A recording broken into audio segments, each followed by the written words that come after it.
Hi, and welcome to the Toon Goons, the podcast in which we take an adult critical perspective into the world of animation and cartoons and analyze how they affect the pop cultural landscape at large. I'm your first host, Nikki. I'm Nina. And I'm Tooch. And today, we are going to be talking about our first adult-oriented cartoon, Adult Swim's Rick and Morty. Yeah, swear words. Woohoo! F-bombs that are bleeped. Because it's 10:30. And then shit bombs that aren't. It airs at 10:30? Yeah. I've never actually seen it live. Oh, wow. On Mondays. But as always, first we're going to start with some Toon news that Nina has Graciously prepared for all of you, because I know you love the Toon news parts so much. I know I do. Okay, where should we start? There's a lot of stuff going on right now. A lot of movies, a lot of crap. Okay, how about we start internationally? So Jamaica is sort of coming up as a animation house. They're trying to compete with places like, Taiwan and South Korea for, where you export to do the vast majority of animation. They recently had graduation of 45 newly minted animators under the Animate Jamaica project. Oh, cool. And they're going to try to compete in the global animation industry. So we might be seeing some cartoons coming out of Jamaica or primarily animated in Jamaica in the future. Yeah, they're not producing cartoons yet. No, they're doing it's just like how Korea animated. Yeah, where you export the animation duties. Yeah. And a lot of international companies are increasingly looking at Jamaica as a country of choice for outsourcing animation production. I wonder if it's cheaper because it's closer to the United States. Yeah, I mean, that could be pretty That cool. could make sense, or that could be something that I think because I'm an idiot child and it doesn't make any difference. We'll find out. But because it's closer, you could have more of a direct connection with the studios and the It's easier to fly out there and supervise. Yeah, definitely. You don't have to make like a big deal of it like when you go to Korea. Yeah. And in more Caribbean animation news, Cuba, this Sunday, the 20th, so today we're recording, they're opening their first CG feature called Tom Little and the Magic Mirror. Oh. It's a fully CGI animated film. It's Cuba's first film. All these people are pretty much self-taught completely from the ground up with these programs. So it may look a little amateurish compared to some of the more professional CG companies we have in Hollywood, but for like a first time major film effort, it looks really good. Can't be worse than Food Fight. Can't be. No. It's about Tom Little's story of a small peasant who wants to lift his family out of poverty. A plague of insects that destroys the crops of the field where he lives, and an encounter with the mirror of the better half are the events that mark the beginning of his adventures. There's a preview that you can watch of it with subtitles, so you can kind of get a feel for the movie. I think this is pretty cool. I mean, you don't normally see countries like this making movies, let alone animation, because, that's a medium that needs a lot of training, and usually you'll have people from other countries come over and help. These people didn't have that at all, so I'm sure it'll be at the very least interesting, just to see what they produce. Yeah. I think it's cool, if the film industry can become more globalized and less localized in the West. United States, and by which I mean a couple of blocks in California. Exactly. Yeah. But coming, stateside, the new president of Cartoon Network, Adult Swim, and Boomerang was announced. Her name is Christina Miller. Oh. So she's going to be heading all that. She will be responsible for leading the business in North America, working closely with Turner Broadcasting International to establish priorities as well as overall worldwide strategy for the kids' business. She has previously worked for Turner Sports Broadcasting, and then she's also worked for Cartoon Network Enterprises and directed youth and young adults consumer products. I believe she launched the Ben 10 consumer products franchise. Ben 10's doing well as a franchise, as far as I know. Yeah, definitely. Yeah, I think Ben 10 carried Cartoon Network financially for until Adventure Time showed up. Yeah, definitely. That's pretty much the only thing they bothered making a lot of toys about, because after the 90s, I feel like people got super skittish about merchandising. Like, each network will only have, like, a couple shows they actually actively merchandise hard, and Ben 10 was one of them. Yeah, and if was sort of responsible for building this multi-property strategic toy partnership, as it's called, and she's a lady, maybe, we can get toys for things that previous executives thought shouldn't be made into toys, and then were then canceled because... We're talking about Young Justice. Yeah. And we would love to avoid that fiasco happening again. So maybe now that we have a woman at the helm, she'll be more interested. If she got her promotion because of all those work she did on toys, who knows? So that's exciting. Hopefully... More toys! More toys and cartoons. And women in positions of power, I like that. Yeah, that gets Nikki hot. I would like to put on the record that he put those words in my mouth. And he liked it. We also have a Chuck Jones exhibit is opening on the 19th in New York, so it's already open as of this recording. It's going to be a 4-year, 13-city tour that's going to go until 2019. It's opening in Queens right now, and it's going to be there through the 19th of January. Oh, cool. So maybe we can see it when you go back to college. Yeah, definitely. I'd love to. Dude, I want to go to that. Other places I don't think I've ever been to Queens. No, I have been to Queens. I've been to JFK. Yeah. Other places included in the tour are going to be the EMP Museum in Seattle, the Academy Museum of Motion Pictures in Los Angeles, the Fort Worth Museum of Science and History in Fort Worth, Texas, and a bunch of other places. It's going to be 13 cities, and it's going to be going on for 4 years. So keep an eye on that if you're interested to see if it comes anywhere near you. I will.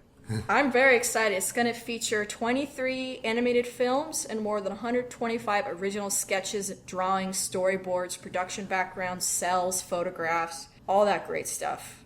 I'm pretty pumped.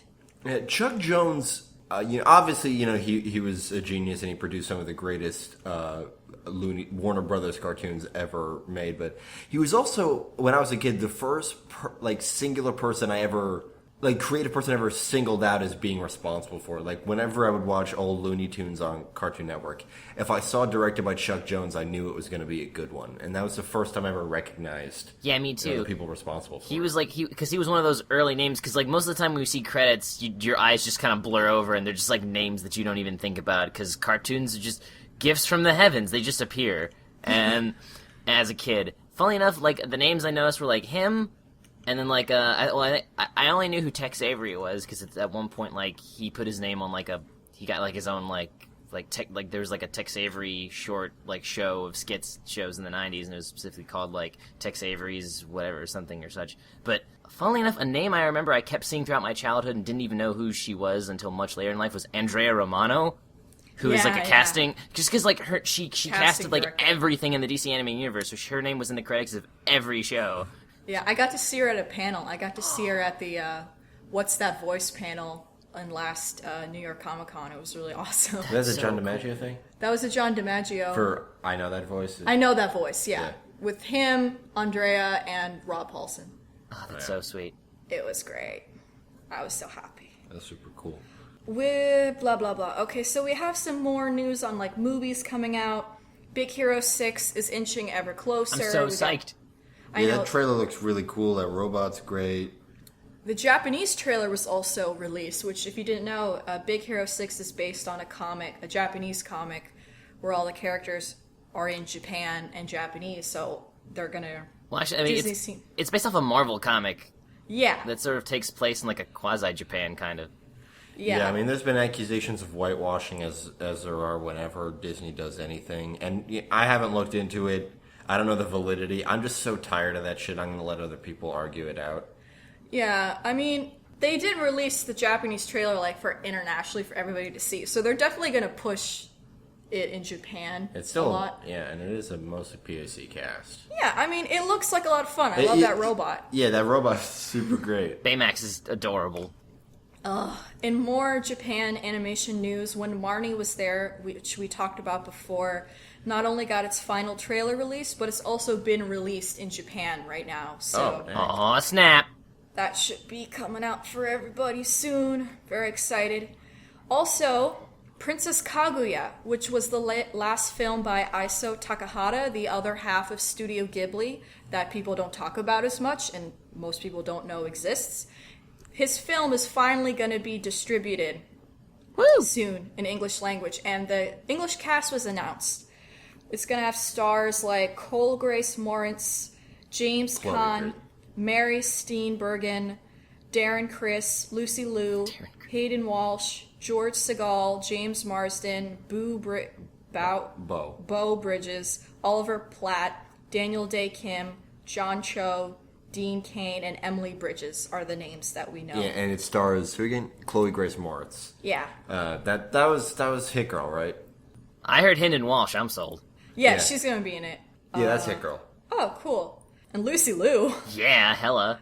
Love Lucy Liu. And I'm very excited about this movie because I don't think any Takahata films have really been licensed like for theater releases or... What were some of his other ones? Yeah, what's this? He did Pompoko, he did My Neighbors the Yamadas, and he did Grave of the Fireflies. Pompoko is like legit like top tier Ghibli movies for me. I love Pompoko, and nobody else ever hears about it. But it's like maybe sometimes they'll see gifs on Tumblr like, lol, look at the raccoon nuts. And I'm like, you don't understand Pompoko, okay? You don't understand that's a tanuki. Well, I mean, like, I'll let that slide just because whatever. But it's so cute. Also, Brian Poston's in it, oddly enough, in the dub. It's actually kind of interesting because when Ghibli was first founded, he was the much more experienced animator. Like, he had worked on a lot more stuff. When they founded the company, they thought he was going to be like the really big guy. But then, Miyazaki turned out to make more film. He's a pretty big part of Ghibli, if you didn't know. So I'm very excited to see his movie. His films tend to be more Japan-oriented. Kaguya is about it's a classic Japanese folktale about a tiny girl that is discovered in a stalk of bamboo by a bamboo cutter. And then she grows up to be this really beautiful lady, and it's this whole sort of fairy tale. And it's got like this really pretty watercolor type aesthetic going on. So I'm very excited for that. That sounds fun. Yeah. Oh, Momo. Momo, it's another Japanese movie. Sorry for doing too much Japanese stuff. A Letter to Momo. It's a production IG film that's finally getting a US theatrical release. It's directed by Hiroyuki Okiura, the guy who directed that old Jinro the Wolf Brigade movie, that anime classic about the film. That film was about if Japan was colonized not by the US but by Germany at the end of World War II. It's a really fascinating film. This one is a touching supernatural coming of age story. And it looks fun. I'm all about having more foreign animated films coming to US theatrical releases. Yeah, absolutely. So, A touching magical coming of age film. That's what Spirited Away was. Yeah. Let's hope that this movie gets the credit it deserves for being its own thing and not just being, it's Spirited Away again. Unless it is, in which case, who cares? Yeah. But I bet it won't be. And next week we'll probably be reporting on all the San Diego Comic-Con stuff because a lot of shows are going to have panels. I know Frederator has their own thing going on. But that's for next week. The only thing I want to say this week is that I am very upset with Nickelodeon. I have a bone to pick with them. Oh, dear. So, I had family come over the other weekend, so I couldn't tune in to watch Korra, but I was like, you know what, it's okay. I have cable, I have On Demand, it'll just show up on On Demand, I'll be able to watch it, no big deal, I'll give them their ratings, it'll be great. I tuned into On Demand, not there. Nickelodeon hasn't listed any of Korra of this new season, which has 7 episodes now, on demand, and I am pissed. Oh, no, the monsters. I'm so angry, because they already said they're not going to do it online. Like, they made a specific point of saying, Nickelodeon, the only place to find Korra now. Because I don't know why they wouldn't put it on their official Nickelodeon website, but they're not. So the only way I could watch it was to stream it illegally. So... I'm going to cut that. Don't cut I'm that. kidding. So, that's what you get, Nickelodeon, for making it hard for me to watch it. You've created a new criminal. I hope you're happy. Our jails are filling up as it is. You put new episodes of Sanjay and Craig and, like, the Haunted Hathaways and all this stuff. You can't put new episodes of Korra, your most high-profile show. Like, really? I'm upset. I've started watching finally Korra season 3. I think it's really good. I think it's the closest they've gotten to Last Airbender quality. Like I think it's at Last Airbender quality. Maybe not the best of Last Airbender quality yet. It's hard to judge because there hasn't been that much of it yet. But it's really good. I think they finally got a good pacing going. They're juggling a good amount of. They're competently juggling a lot of character arcs. Yeah, I've been super enjoying Korra. I'm enjoying it more than the fact that I'm yawning would suggest. But I just woke up. yeah, I'm really loving it so much, and I want to give them the ratings that they're so like anal about getting. They've been so weird with Korra. Like, you think it's a show that would sell itself, but like season 1, I got so indignant about this back at the time. Season 1 aired at 11:30 a.m. on Saturdays, which doesn't make any goddamn sense because they weren't doing anything in primetime. All they were doing during their primetime slots 5 days a week was running reruns of iCarly and SpongeBob. Which is what they do all day, 5 days a week. I know, and it's like, I can watch all those episodes of iCarly and SpongeBob on demand. I can't watch their brand new show. I don't get it. Maybe it's a weird licensing thing that we're not aware of, but I can't imagine so. They own it. They it's own theirs. Nickelodeon has just always been weird about scheduling. One thing I noticed, like back when I had my like one-person cartoon review show, I was like, all right, let me just look up when there's going to be new episodes of what, so I can be totally on point with shit. And I go to Cartoon Network's website. This is the week schedule for the week. Let me go to Disney Channel's website. This is when each new show. And then if you go on individual shows, it'll give you like a time, like new episodes, whatever day, whatever central. You go to Nickelodeon, there's no slots for anything, and their schedule only spans like 2 days, I think. And so sometimes I wonder if even they know what they're airing a week from now. Because they give no indication that they do. That network's a mess. I mean, Korra's one of their only new original programming that they have right now. You think they would be promoting the crap out of it like they are with TMNT. I can watch TMNT on demand. The new episodes are coming out of that. Why can't I watch Korra? I don't get it. Korra's just as marketable, which is impressive considering that TMNT has been marketable since the 80s. TMNT is it's so insanely marketable. Korra is too. Yeah, exactly. Yeah, That's what I'm saying. So it's even more impressive that Korra's that the Avatar franchise has been able to get just as big. I know. So as those turtles, as those darn blasted turtles. It's because they can make toys out of them. They haven't made any Korra toys. They should. They made Last Airbender toys. Yeah, they weren't that great. The Appa toy was really cool though. Yeah. I had a friend who found a Appa toy at a Goodwill. Yeah. It was awesome. But anyway.